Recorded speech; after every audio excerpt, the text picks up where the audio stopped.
Hi, I'm Dustin Fox with Justinian and Associates. Hello, I'm Diego Rodriguez as well with Justinian and Associates.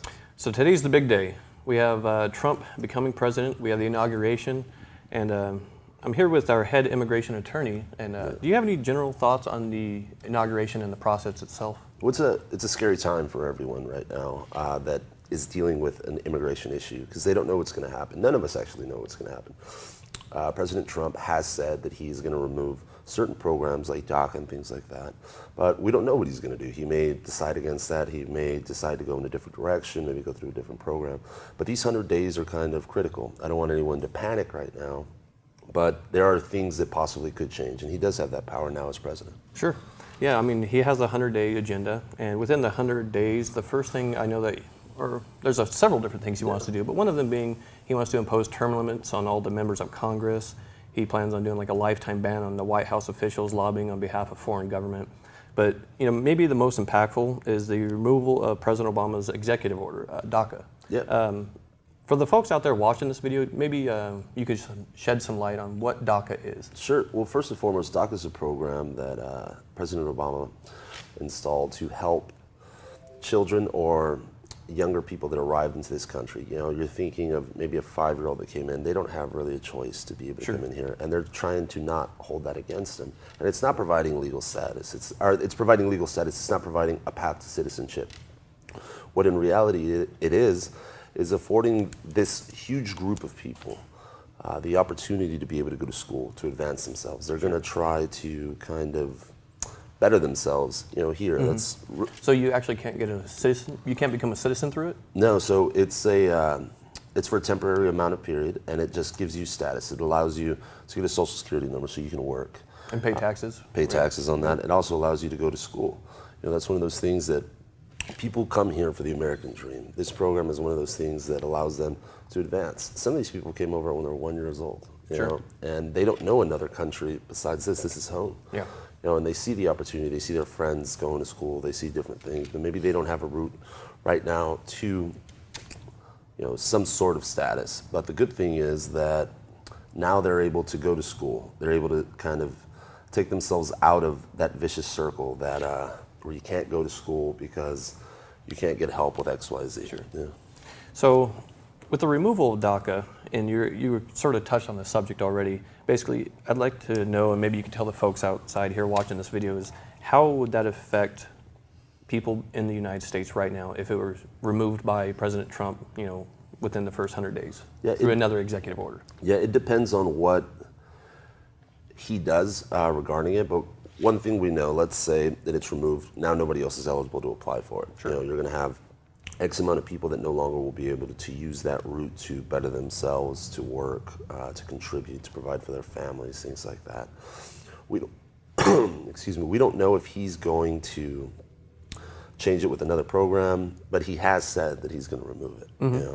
It's going to be very, very difficult for us to determine until he kind of makes that decision. But if you have questions regarding what's going to happen, if you have questions regarding what other options I have, if you have questions about what can we do if this expires, you give us a call. It's a very individualized consultation, because we've had people that came in that were concerned about this, and they go, well, we're not going to be able to do X, Y, Z, or now this is going to happen. And they actually had options available to them that they just never knew to ask the right questions. Sure. That's one of those important things that if you come speak with an experienced attorney, we're going to be able to help you and kind of walk you through any options you do have, be it DACA or something else. We're going to explore all those options for you, and it's free.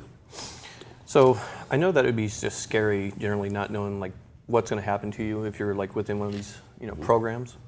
Now, you said that some folks will no longer have a path to actually work here, correct? Correct. So I assume that this would probably have an impact on our economy. Yeah. Well, you look at a huge workforce now that is working legally because they have the status students program. Mm-hmm. They're paying taxes on those things. And then you can see these people are taking initiative because now they have the opportunity in the first time to go to college, get higher education. They're able to do that now, and they're taking themselves out of roles that traditionally were more service-based, things like that, because they're afforded not only the experience to work because they're working legally, but also the ability to go to school and advance. So you're opening up a different sector to the economy. It's So a lot of the folks that are in these programs are about the age where they're in college? yeah, a great majority of them, between the 20s, early 30s, things like that, they're gone to school or have worked for a little bit amount of time because school gives you experience, but so does work. Why are so many folks within the 20 and 30 range that are in this program? So the program was designated that you had to arrive before a certain time, and you had to be under a certain age to be required. So you could age out of this program, or you could be too young or didn't arrive in time in the United States for you to be able to be eligible for it. I see. So it's just the timing. And Correct, yeah. So a lot of folks that are in college, and let's say that they complete their education, they have a 4-year bachelor's degree or maybe even a graduate degree. What then? We can find different options. There's, obviously family-based immigration. If you have a family member that's a citizen, if you spend a large amount of your time here, you probably do. If you've been married, a spouse, things like that. But there's also employment-based petitions that could be available to you depending on your situation. If you have one of those degrees or graduate degrees, you kind of open yourself up to a different job market. But then we still have to address the issue of, at some point you were here unlawfully. You have an unlawful presence. There's something going on there. You come talk to us. We'll look at your specific situation, see how we can help. So what you're saying, Diego, is there's several different options, and it's worth speaking to an attorney, right? Yeah, because every single person is individualized. Yeah, of course. Each case is different. Give us a call. The consultations are always free. 24/7. You can text us, email us. You can comment below. We'd be more than happy to answer any questions. But it's always good to speak to an attorney that can kind of walk you through your options. We ask the questions that you maybe didn't know to ask. We can find solutions to many, many different types of problems. But we try to bring clarity to complex situations and talk to you not with these huge legalese words, things like that. We just talk to you and explain the process. And if you have questions regarding it, I'm right in front of you. You're going to meet with me. I'm going to be able to explain that to you. What's the best way to reach us? You can call us at 512-980-0000 or in Espanol, 512-580-5000. You can pop into one of our offices, Pflugerville, 305 North Heatherwild, 78660 Austin, 8770 Research Boulevard, Austin, Texas, 78758, or San Antonio. We're open Monday through Saturday. We always give free legal clinics every Saturday. And we don't just talk about immigration. We talk about family law, criminal law, personal injury. Yep. All those consultations are free. So if you have questions, if you just want to kind of see, hey, is this something that I should be doing, or am I going the right way, just come in and talk to us. We're more than happy to help. The inauguration is supposed to be a peaceful transition of power. It always has been, and we're all in this as Americans, and there's some good that could come from it. We know that some harm might come from it, but we're all in this together. Yeah, it's uncertain what's going to happen. We don't know what President Donald Trump's going to do.